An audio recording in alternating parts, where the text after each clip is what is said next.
قاری محمد طیب قاسمی کے YouTube channel کو سبسکرائب کیجیے اور امن کے پیغام کو پھیلانے میں ہماری مدد کیجیے اور نیچے دیے گئے ہوئے بیل آئیکن کو کلک کریں تاکہ ہر آنے والی نئی ویڈیو آپ کو براہ راست مل سکے۔ اپنے دوست حضرت مولانا محمد اسلم صاحب رحمۃ اللہ علیہ کی زندگی میں اور مولانا محمد اختر صاحب رحمۃ اللہ علیہ کی زندگی میں 2-3 بار آپ حضرات کی اس مسجد میں آنے کا اتفاق ہوا۔ اللہ ان دونوں کی مغفرت فرمائے۔ مولانا اختر صاحب اور میں حفظ میں ایک ہی استاد کے شاگرد تھے۔ میں تھوڑا سینئر تھا، وہ جونیئر تھے، اور اللہ کی شان میں جب بھی یہاں آتا تھا تو مولانا اسلم صاحب اور مولانا اختر صاحب دونوں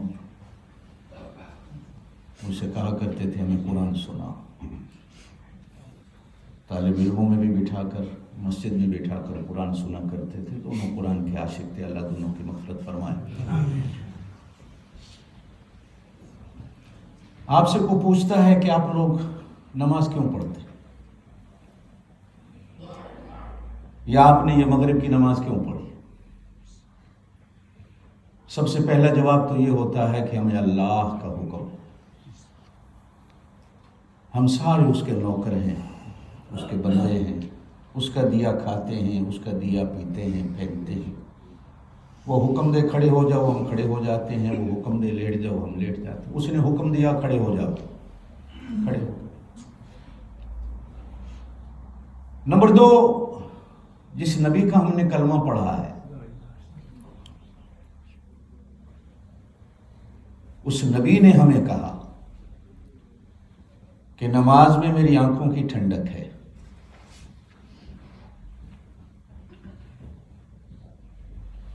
ہم نے اپنے نبی کی بات کو مانتے ہوئے، اس لیے کہ جس نبی کا کلمہ پڑھا ہے اس نبی نے کہا نماز پڑھنی، اور مغرب کی نماز بھی ہم نے اس لیے پڑھی کہ ہمارے نبی کا حکم ہے اس نماز کو پڑھنا ہے۔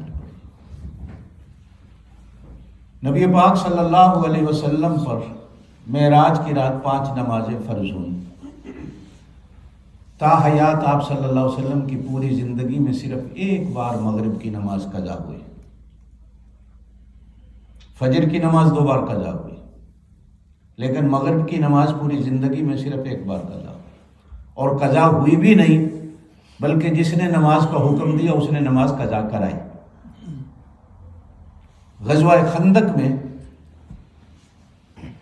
لڑائی اتنے زوروں کی تھی، تیروں اور تلواروں کی بارش ہر طرف سے گھٹا گھٹ چھا رہی تھی کہ جناب نبی کریم علیہ السلام نے صحابہ سے حکم فرمایا نمازوں کو قضا کر دو۔ آج ہم بھی اپنی نماز کو قضا کر دیتے۔ اللہ آپ کو مدینے لے جائے، آمین کہہ دیں۔ غزوہ احزاب اور غزوہ خندق کی جو جگہ ہے جہاں 5 6 7 مسجدیں ہیں، وہاں ایک مسجد ہے مسجد فتح کے نام سے، جہاں آپ صلی اللہ علیہ وسلم کا خیمہ مبارک تھا۔ آپ نے خود بھی نماز ظہر کی بھی قضا کی، عصر کی بھی قضا کی، مغرب کی بھی قضا کی، اور صحابہ سے بھی فرمایا جی نمازیں قضا کر دو۔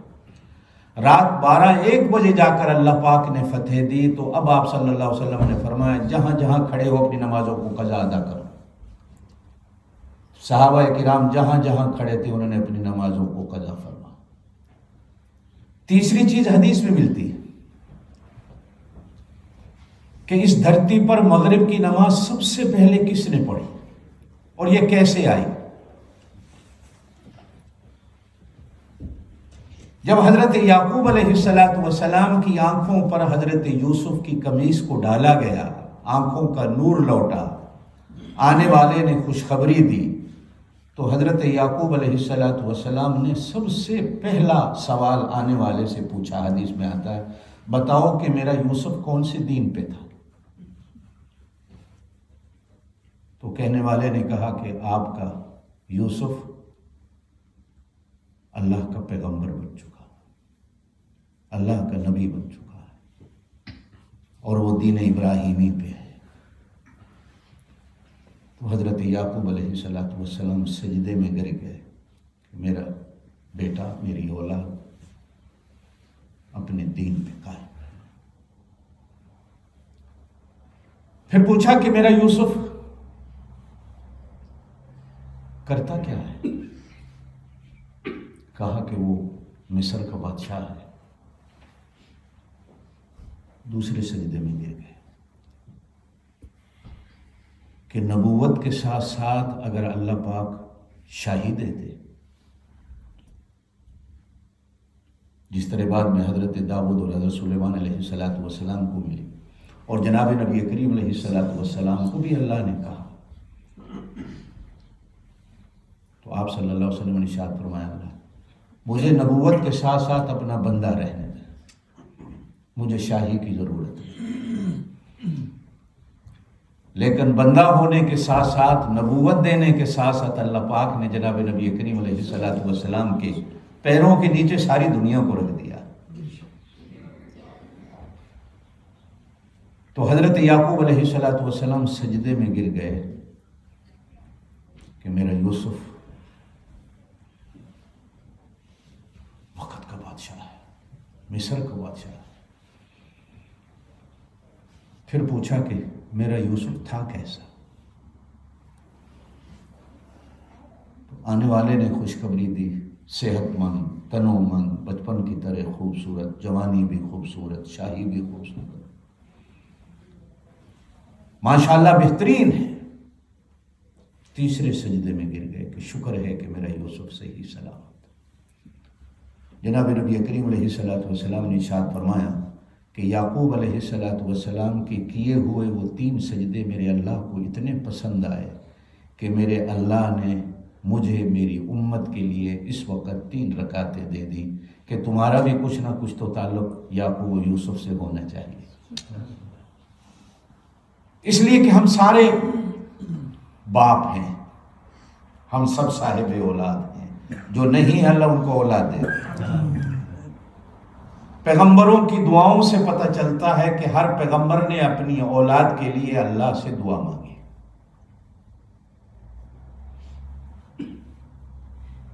کہ اللہ ہماری اولادوں کو صالح بنا۔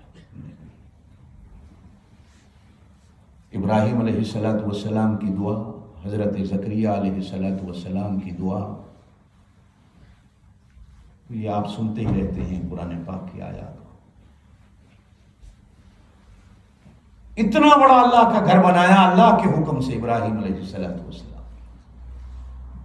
بنانے کے بعد جب اللہ نے کہا کہ اب مانگو مجھ سے، کیا مانگتے ہو؟ اچھا، حالانکہ آپ کو اور میرا ایمان ہے اللہ تو بن مانگے بھی دیتا ہے، مانگنے کی کیا ضرورت ہے؟ لیکن نہیں، نبیوں نے سوال کر کے ہمیں طریقہ بتایا، بے شک وہ دیتا ہے لیکن مانگنے والے پر وہ خوش ہوتا ہے۔ مانگتے رہا کرو، وہ دے تو بھی مانگو، نہ دے تو بھی مانگو، دیتا ہے، روز دیتا ہے، روز دیتا ہے، پھر بھی روز مانگتے رہو، اس لیے کہ اس کو مانگنے والا سب سے زیادہ اچھا لگتا ہے، اور جو مانگنے سے بے پرواہ ہو جاتا ہے پھر وہ اس کو دینے سے بھی بے پرواہ ہو جاتا ہے۔ مانگو مجھ سے، کیا مانگتے ہو؟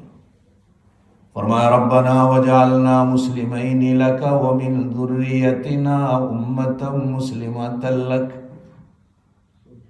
بنایا ہے اللہ کا گھر، اللہ کے حکم سے بنایا ہے، پھر بھی تابعداری اتنی ہے اللہ ہم دونوں کو اور ہماری آنے والی اولاد کو بھی اسلام پہ رکھنا۔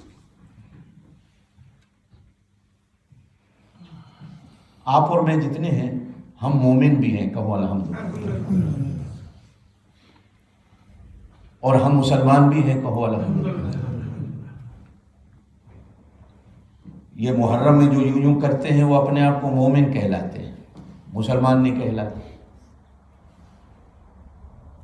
ہم اور آپ مومن بھی ہیں اور مسلمان بھی ہیں۔ مومن اللہ کی ذات پر یقین رکھنے والا، بلیو کرنے والا، اور مسلمان سر کے بالوں سے لے کر پیروں کے ناخن تک جسم کی ایک چیز اللہ کے سامنے جھکا دینے والا۔ مومن تو جب ہم ہوتے ہیں، جب کہتے ہیں آمنت باللہ و ملائکتہ و کتبہ و رسلہ، ہم ایمان لے آئے اللہ کی ہر چیز پر۔ مومن ہم اسی دن ہو جاتے ہیں، لیکن مسلمان کب ہوتے ہیں؟ یہ قرآن میں بھی ہے، حافظ حضرات بیٹھے ہیں کہ ہمارے لیے مسلمان ہونے کا جو جملہ ہے یہ جو صفت ہے ہماری، یہ ابراہیم علیہ السلام نے ہمارے لیے بھی مانگی تھی. ہوا سماکم المسلمین، یہ قرآن میں ہے کہ تمہارے مسلمان ہونے کا نام جو ہے وہ مجھ سے ابراہیم نے مانگا تھا. اس لیے ہمارا کچھ تعلق ابراہیم علیہ السلام سے بھی ہے.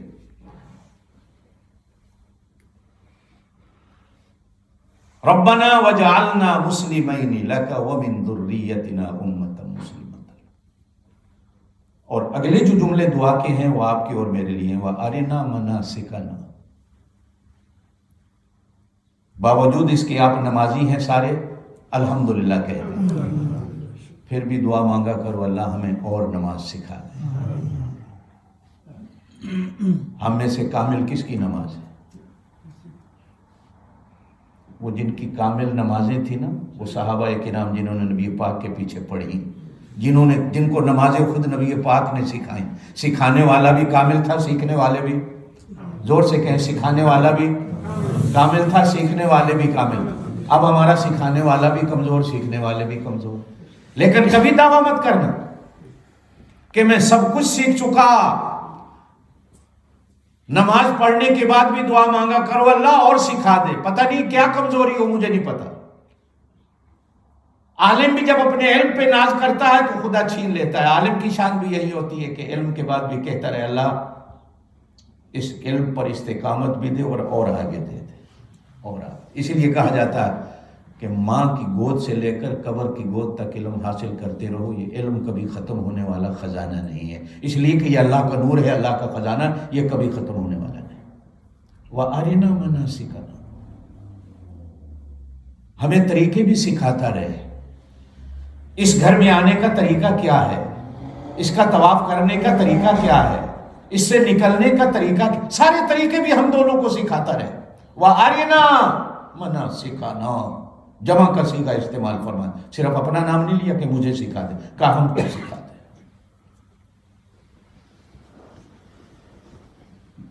اسی طرح حضرت زکریا علیہ السلام کی دعائیں ملتی.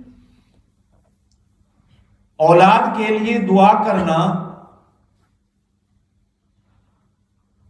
سنت ہے، اور اولاد کی کامیابی پر اللہ کے حضور سجدہ کرنا، شکر ادا کرنا، یہ حضرت یعقوب علیہ السلام کی سنت ہے. ہم سارے صاحب اولاد ہیں، بات میں نے یہاں سے چلائی تھی. اولاد اللہ کی بہت بڑی نعمت ہے. اولاد اللہ کی، زور سے کہہ دیں، بہت بڑی نعمت، بہت بڑی. ہاں قرآن کہیں کہیں کہتا ہے کہ انما اموالکم و اولادکم فتنہ.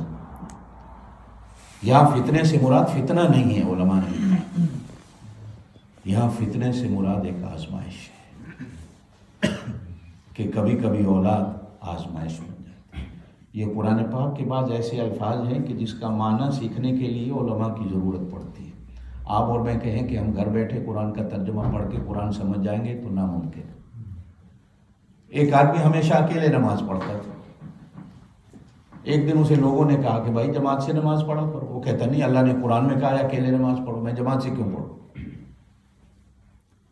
وہ اپنے وہم و گمان میں قرآن خود سمجھنے والا تھا کہ میں خود سمجھتا ہوں، مجھے علماء کی ضرورت کیا ہے. انہوں نے کہا کہاں قرآن میں آیا ہے کہ اللہ نے کہا نماز اکیلے پڑھو. انہوں نے کہا تھا نہیں ہے ان الصلاۃ تنہا. تنہا کا معنی کیا ہوتا ہے؟ اکیلا. بے شک نماز اکیلے پڑھو.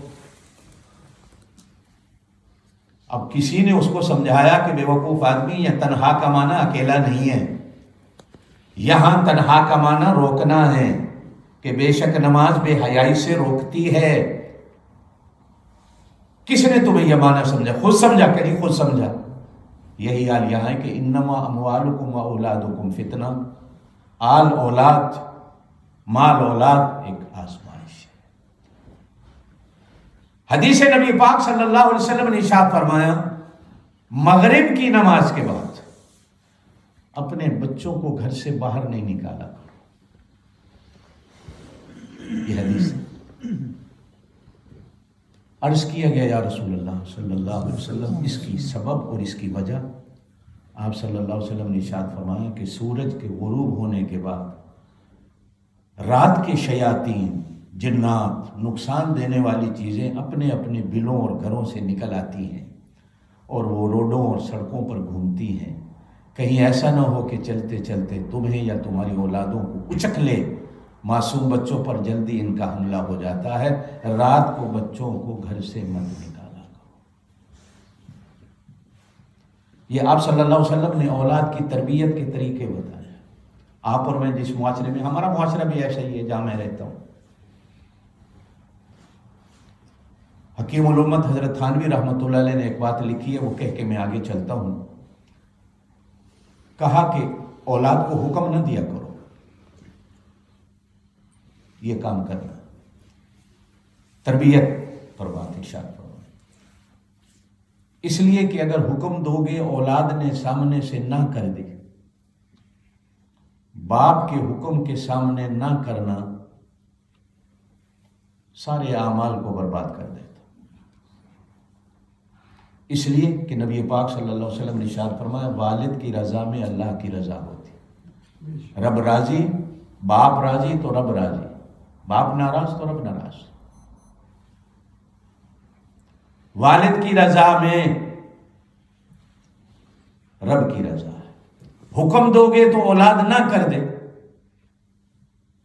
نہ کر دے گا تو گویا تم نے خود اپنی اولاد کو آگ کر دیا. کہنے کی بھی ضرورت نہیں پڑی. اپنی اولاد کو جہنمی کیوں بناتے ہو؟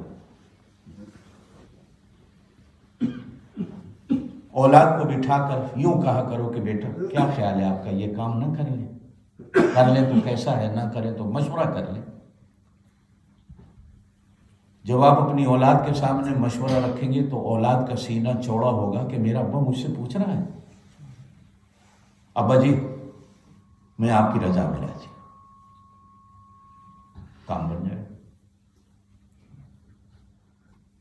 نبی پاک صلی اللہ علیہ وسلم نے ارشاد فرمایا کہ اندھیرا جب چھا جائے، آپ اور میں جس معاشرے میں رہتے ہیں یہ نائٹ کلب کے چکر اور رات کی شیطانیاں ساری باہر آ جاتی. شیاطین جن جو ہیں، جنوں میں بھی دو قسمیں ہیں، اچھے بھی ہیں برے بھی ہیں، ہندو بھی ہیں عیسائی بھی ہیں مسلمان بھی ہیں، سارے ہیں. شیاطین جنات جیسے ہی سورج غروب ہوتا ہے وہ باہر آ جاتے ہیں. اپنی اولادوں کو رات کو گھر سے نہ نکلنے دیا، کہیں گندے شیاطین ان پر حملہ نہ کر دیں اور بعد میں تم روتے رہو. انما اموالکم واولادکم فتنہ، یہ آل اولاد آزمائش ہے. آپ جتنے بھی طریقے آزما لیں، سب سے بڑا طریقہ نبیوں کا ہے کہ اولاد کو اپنی دعاؤں میں یاد رکھو. ہم لوگوں نے جن استادوں سے قرآن پاک پڑھا، نام سنا ہوگا حضرت قاری رحیم بھائی صاحب رحمۃ اللہ علیہ، ملتان میں پانی پتی قاری تھے، بہت بڑے قاری تھے. اتنے بڑے قاری تھے کہ جس دن جنازہ ہوا 40,000 قرآن کا قاری اور حافظ ان کے جنازے میں تھا. اور وہ قاری آپ کے کہنے سے نہیں، یہ حافظ آپ کے کہنے سے نہیں، وہ قاری تھے جن کو قاری کہتے ہیں، اور وہ 40,000 ان کا شاگرد تھا.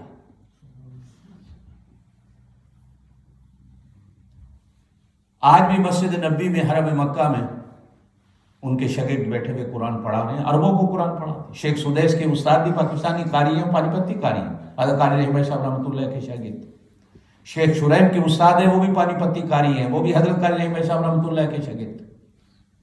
شیخ خالد الغامدی تھے، آج کل تو وہ بیچارے غائب ہو گئے، ان کے بھی استاد پانی پتی قاری تھے، وہ بھی حضرت قاری رحیم بھائی صاحب رحمۃ اللہ کے شاگرد.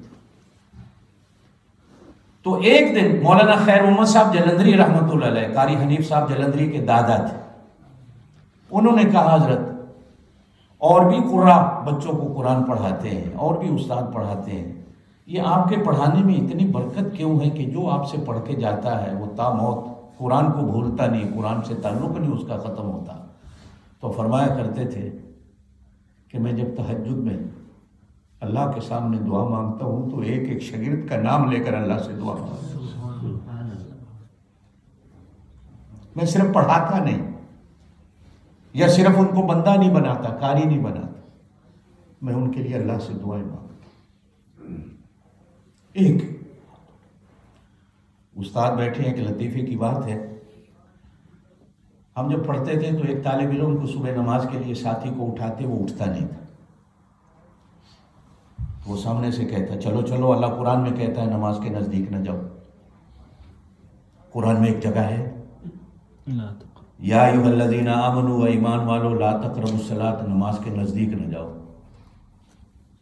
اگلی بات یہ ہے کہ وانتم سکارا، جب تم نشے کی حالت میں، وہ پوری آیت نہیں پڑھتا تھا، یہاں تک میں اٹھانے گیا، چلو چل، اللہ قرآن میں کہتا ہے لا تقربوا الصلاۃ، نماز کے نزدیک نہ جاؤ۔ کوئی اور اٹھانے جاتا تو وہ آگے سے کہتا قرآن میں اللہ کہتے ہیں لا تقربوا الصلاۃ، نماز کے نزدیک نہ جاؤ، چلو جاؤ تم پڑھو، میں تو اللہ کی بات مانتا ہوں، اللہ نے کہا نماز کے نزدیک نہ جاؤ۔ ایک دن قاری صاحب نے پوچھ لیا کہ وہ فلانا نظر نہیں آتا فجر کی نماز میں، تو ہم سب ساتھیوں نے کہا حضرت وہ تو قرآن سناتا ہے کہ یا ایھا الذین آمنوا لا تقربوا الصلاۃ، اے ایمان والو نماز کے نزدیک ہی نہ جاؤ۔ اچھا، دوسرے دن خود اٹھانے آ گئے، اب وہ تو رضائی میں پڑا ہوا تھا، سردی کا موسم تھا، قاری صاحب نے جو ہلایا تو کہتا ہے چلو چل، اس کو تو نہیں پتا، استاد کھڑے ہوئے، لا تقربوا الصلاۃ، اللہ کہتے ہیں نماز کے نزدیک نہ جاؤ۔ قاری صاحب نے یہاں سے پکڑا، جو کھڑا کیا نا تو لگا یہ اس دیوار میں جا لگا، کہا بیٹا آگے پڑھو، آگے کیا آتا ہے؟ پھر کان پکڑا، ادھر سے لگائی، اس دیوار میں جا لگا، کہا بیٹا آگے پڑھو، آگے کیا آتا ہے؟ یہ قرآن ایسے ہی ہے۔ آؤ جب اس نے آنکھیں کھولی تو تھپڑ کھا چکا، تو اب عقل ہے، استاد جی آگے اللہ کہتے ہیں وَأَنْتُمْ سُكَارَىٰ، جب تم نشے کی حالت میں ہو۔ اس زمانے میں استاد بھی ایسے تھے کہ جو تہجد میں اپنے شاگردوں کے لیے نام لے لے کر دعائیں کرتے تھے۔ اور یاد رکھیے گا، استاد کی دعا اور ماں باپ کی دعا یہ ناممکن ہے، ناممکن ہے، ناممکن ہے کہ وہ دربار خدا بندی سے رد ہو جائے۔ ہاں اس وقت ہوتی ہے جب جناب نبی کریم علیہ الصلوۃ والسلام کا ارشاد ٹوٹتا ہے، حضور نے فرمایا اپنی اولاد کو لقمہ حرام مت کھلاؤ، ان کو لقمہ حلال کھلانے کی کوشش کرو، پھر دیکھو کیا ہوتا ہے۔ بہت کم ماں باپ ہوتے ہیں جو اس پر نظر رکھتے ہیں کہ میں لقمہ حلال کما رہا ہوں کہ نہیں، اور میں اپنی اولاد کو کیا کھلا رہا ہوں۔ اولاد کی تربیت کی تیسری یہ بات ہے کہ اولاد کے لیے لقمہ حلال کی تلاش کرو۔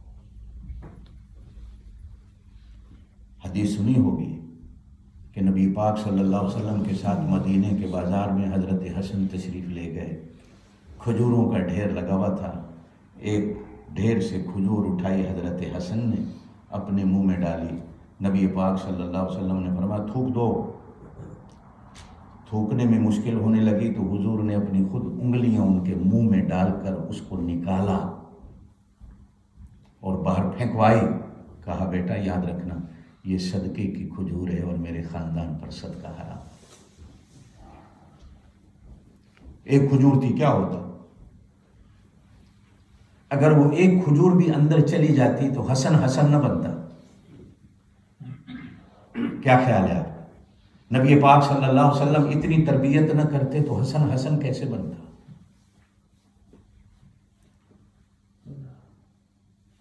حضرت حسن، حضرت حسین یہ کیسے بنتے؟ بچے بیٹھے ہیں، یہ اردو تو سمجھے گے نہیں، آپ سمجھا دیجیے گا گھر جا کر۔ دونوں بچے وضو کر رہے ہیں، ایک بابا بھی وضو کر رہے ہیں اور بابا سارا وضو غلط کر رہے ہیں۔ اب دونوں بچوں نے دیکھا کہ بابا جی تو وضو غلط کر رہے ہیں، اور کہیں کیسے بابا کو؟ اس لیے کہ بزرگ ہیں، بوڑھے بندوں کو غصہ بھی جلدی آتا ہے، کیسے کہیں کیا وضو؟ آپ کسی بابا سے کہیں نا بابا جی آپ وضو غلط کر رہے ہیں، کہے گا 70 سال ہو گئے نا میں نے وضو کر دیتے ہیں، زیادہ پتہ ہے میں وضو غلط کر رہے ہیں۔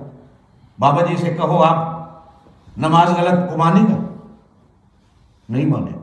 یہ جتنے بابے بوڑھے ہمارے مسجدوں میں اذان کہتے ہیں سارے غلط کہتے ہیں، لیکن امام صاحب بھی نہیں روک سکتے کہ بابا جی اذان نہ کہو، غلط کہہ رہے ہو، بابا جی ناراض ہو جاتے۔ اب دونوں بچے سوچ رہے ہیں کہ بابا کو روکے کیسے اور کہیں کیسے. تو اب دونوں نے ترکیب سوچی. بابا جی سے کہنے لگے بابا جی ہم دونوں بھائی لڑ رہے ہیں, یہ حسن کہتا ہے میں وضو صحیح کرتا ہوں, میں کہتا ہوں میں وضو صحیح کرتا ہوں, ہم دونوں آپ کے سامنے وضو کرتے ہیں, آپ ہمارا وضو دیکھ کر فیصلہ کر دیں کہ ہم دونوں میں سے کون صحیح کر رہا ہے. اب دونوں نے وضو کیا تو بابا دیکھتے دیکھتے رو پڑے, کہنے لگے وہ پترو تھوڑا وضو صحیح ہے میرا غلط ہے.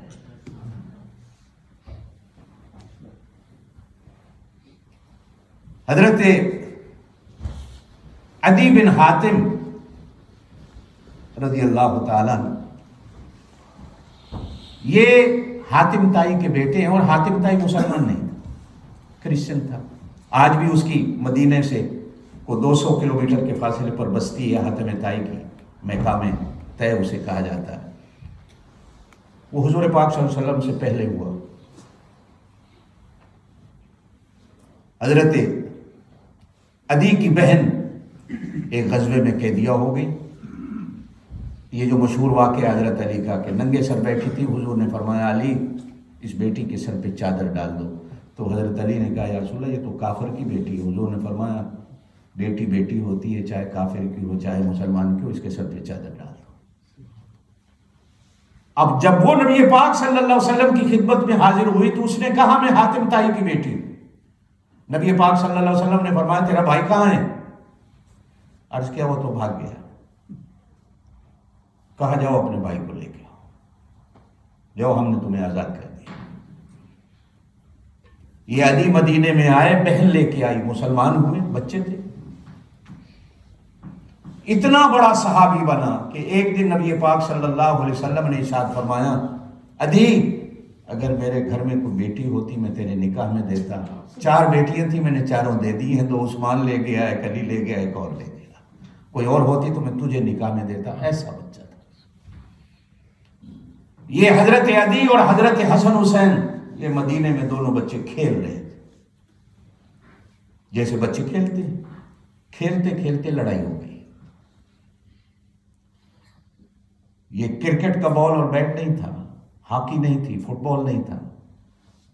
لڑائی کیا ہوئی؟ حضرت عدی کہنے لگے میرا دادا بہت بڑا سخی تھا جس کا نام حاتم تائی تھا. یہ دونوں کہنے لگے ہمارے نانا تیرے دادا سے بھی بڑے سخی تھے. اسی بات پہ لڑائی ہو. وہ کہے میرا دادا بڑا سخی تھا, یہ کہے ہمارا نانا بڑا سخی تھا. اب جذبات میں دونوں نے کہا اچھا بتا تیرا دادا کتنا بڑا سخی تھا؟ تو وہ کہنے لگے کہ میرے دادا کی ایک کوٹھی تھی, اس کے 10 دروازے تھے. ایک دروازے سے کھانا لینے والے آتے تھے, کھانا ملتا تھا. دوسرے دروازے سے کپڑے لینے والے آتے تھے, کپڑا ملتا تھا. تیسرے دروازے سے نقدی مانگنے والے آتے تھے, نقدی ملتی تھی. چوتھے دروازے سے کچھ مانگنے والے آتے, 5ویں سے کچھ مانگنے والے آتے. شام تک 10 دروازوں پہ پھر کر اپنی ہر ضرورت کو پورا کر کے جاتے. دونوں بھائی ہنس پڑے, کہنے لگے یہ بھی کوئی سخاوت ہے کہ مانگنے آؤ تو سارا دن گھومتے رہو. ہمارا نانا تو اتنا بڑا سخی تھا, نہ کوٹھی تھی, نہ کوئی گیٹ تھے, نہ کوئی دروازے تھے. مانگنے والا آتا تھا, ایمان بھی ملتا تھا, جنت بھی ملتی تھی, کلمہ بھی ملتا تھا, قرآن بھی ملتا تھا, لحظے میں ولی بن کے جاتا تھا, بلکہ لحظے میں ولیوں کا امام بن کے جاتا. حکومت بھی ملتی تھی, دولت بھی ملتی تھی, خزانے بھی ملتے تھے, ہر چیز ملتی تھی. اب بتا تیرا دادا بڑا سخی تھا یا ہمارا نانا بڑا سخی؟ کہہ دو نا سبحان اللہ. یہ حسن حسین کیسے بنتے؟ ہمارے ہاں وطر کی دعائیں ہم اسے قنوت کہتے ہیں, ایسے ہی نا دعائیں قنوت. ایک اور ہے اسے قنوت نازلہ کہا جاتا ہے, لیکن کچھ لوگ اسے بھی وطر میں دعائیں قنوت پہ پڑھتے ہیں. اللہم اہدنا فی من ہدیت وعافنا فی من عافیت وتولنا فی من تولیت وبارک لنا فی ما اعطیت وقنا شر ما قضیت فإنك تقضي ولا يقضى عليك إنه لا يذل من واليت ولا يعز من عاديت تبارك ربنا وتعاليت ونستغفرك ونتوب إليك وصلى الله على النبي وعلى آله وصحبه. آپ نے دیکھا ہوگا حرم میں بھی لوگ اس کو دعائے قنوت بنا کے پڑھتے ہیں. ہمارے یہاں اس کو قنوت نازلہ کہا جاتا ہے کہ جب مشاکل آتی ہیں، مصیبتیں آتی ہیں، جنگ و جدال آتی ہے، تو فجر کی نماز کی دوسری رکعت میں رکوع کے بعد بغیر ہاتھ اٹھائے ہوئے امام دعا کرے اور پچھلے نمازی دل میں آمین کہتے رہے. اونچی آواز سے آمین کہنے کی ضرورت نہیں. یہ دعائے قنوت نازلہ جو ہے حضرت حسن کہتے ہیں میں نے 4 سال کی عمر میں اپنے نانا سے سیکھی. ہمارا 4 سال کا بچہ کلمہ پڑھ لے تو بڑی بات ہے. اب حسن کیسے بنا جو میں نے بات شروع کی تھی کہ اگر وہ ایک صدقے کا دانہ اندر چلا جاتا تو حسن نہ رہتے. نبی پاک صلی اللہ علیہ وسلم نے اپنی اولاد کی اس طرح تربیت فرما کر قیامت تک آنے والی امت کو بتایا لقمہ حرام جب اولاد کے پیٹ میں چلا جاتا ہے پھر وہ اولاد صالح نہیں رہتی. لقمہ حلال کھلا. اور لقمہ حلال وہ آپ سارے جانتے ہیں، مجھے تفصیل میں جانے کی ضرورت نہیں ہے کہ لقمہ حلال کیا. آپ صلی اللہ علیہ وسلم نے فرمایا جو پیٹ لقمہ حرام سے پلتا ہے وہ جسم کبھی جنت میں نہیں جاتا. لقمہ حلال انسان کو جنتی بناتا ہے اور قرآن نے جا بجا ایمان والوں کو لقمہ حلال کی تربیت دی. فرمایا مغرب کی نماز کے بعد یہ بارڈر ہے رات اور دن کا. نماز مغرب جو ہے یہ بارڈر ہے رات اور دن کا. یہاں سے آگے پھر رات شروع ہے، دن گزر جاتا ہے. میں بھی سورہ رحمان میں یہی بات پڑھ رہا تھا، یاد آگے مجھے یا معشر الجن والانس ان استطعتم ان تنفذوا من اقطار السماوات والارض. یہ زمین و آسمان میں میرے بھی بارڈر ہے، اللہ کہتے ہیں پار کر کے دکھاؤ. سارے جن اور انسان مل جاؤ. ان استطعتم اگر تم طاقت رکھتے ہو ان تنفذوا من اقطار السماوات والارض فانفذوا. میرے زمین و آسمان کے بارڈر کو کراس کر کے تو دکھا دو. لا تنفذون الا بسلطان. وہی کراس کرتا ہے جس کو اللہ اوپر لے جاتا ہے اور وہ ایک ہی ہے. کہہ دو نا وہ ایک ہی ہے. سبحان الذی اسری بعبدہ کہ جس کو اللہ لے گیا. یہ بھی نہیں کہ وہ گئے. ہمارا ایمان اور عقیدہ ہے یہ نہیں کہ وہ گئے بلکہ اللہ تو شروع ہی اس طرح کرتا ہے کہ سبحان الذی اسری. پاک ہے وہ جو لے گیا اپنے بندے کو.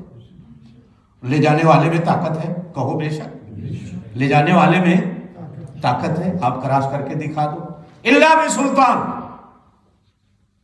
فبأي آلاء ربكما تكذبان. یہ زمین و آسمان کے بارڈر یہ اللہ کی نعمتیں ہیں، نشانیاں ہیں، حدیں ہیں.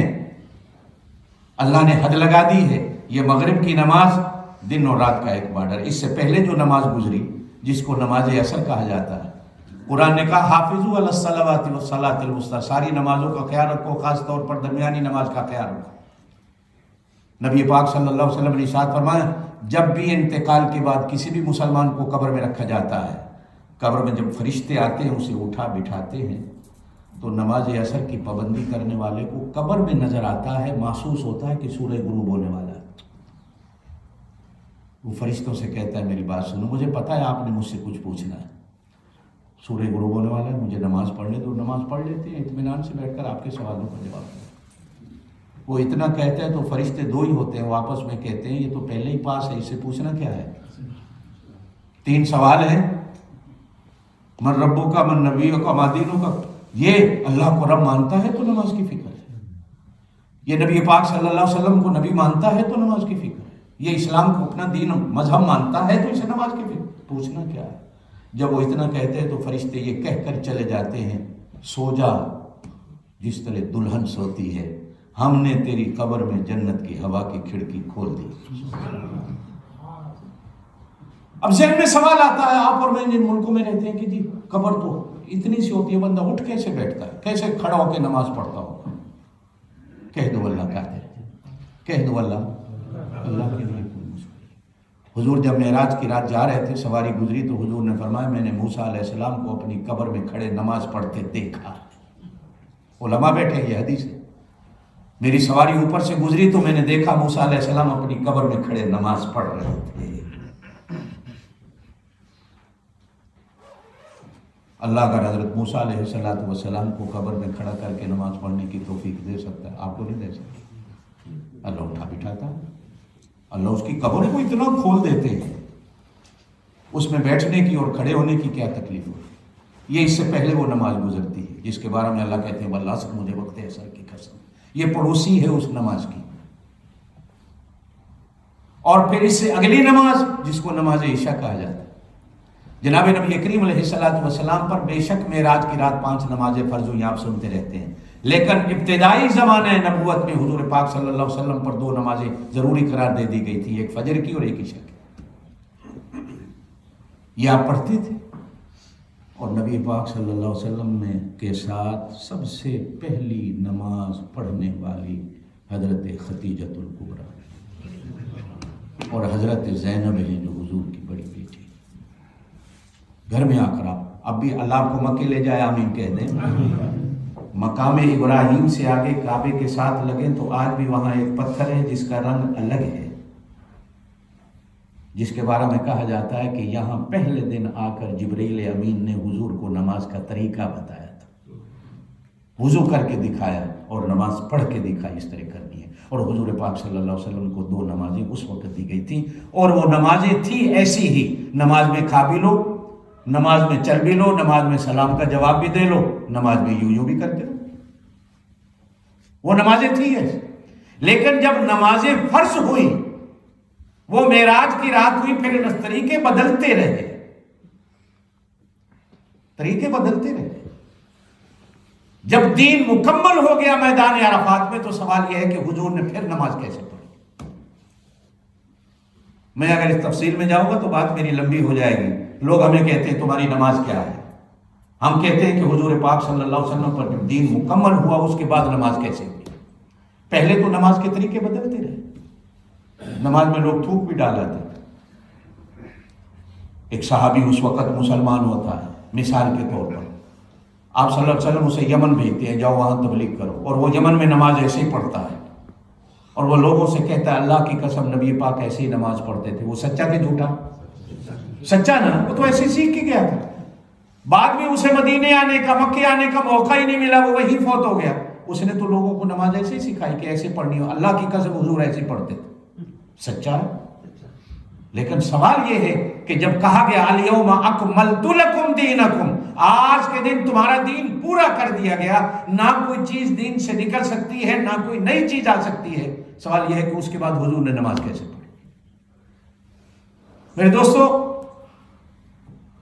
شکر ادا کیا کریں نماز کو ادا کرنے کے بعد، وہ کوئی بھی نماز ہے، لیکن خاص طور پر یہ نمازیں جو بارڈر کی ہیں، یہ نمازیں آپ کو ادھر بھی لے جا سکتی ہیں، ادھر بھی لے جا سکتی ہیں، اور دعا کریں اللہ سیدھی طرف لے جائے، آمین کہتے ہیں، اللہ سیدھی طرف لے جائے، پھر ان کے آگے وہی ہے جس کو جنت کہا جاتا ہے۔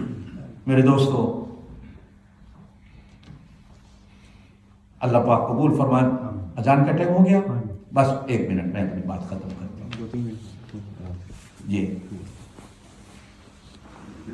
آپ حضرات نے میری باتیں سنی، اللہ قبول فرمائے۔ میں نے اپنی بات کون سی کہی؟ اللہ اور اس کے رسول کی بات کہی، اس لیے کہ ہم تو باتیں بھی انہی کی کرتے ہیں، چونکہ کھاتے ان کا ہیں، جیتے ان کے نام پہ ہیں، تو باتیں بھی انہی کی کرتے ہیں۔ بدعا کیا کریں اللہ ان کی باتوں پر ہمیں عمل کی توفیق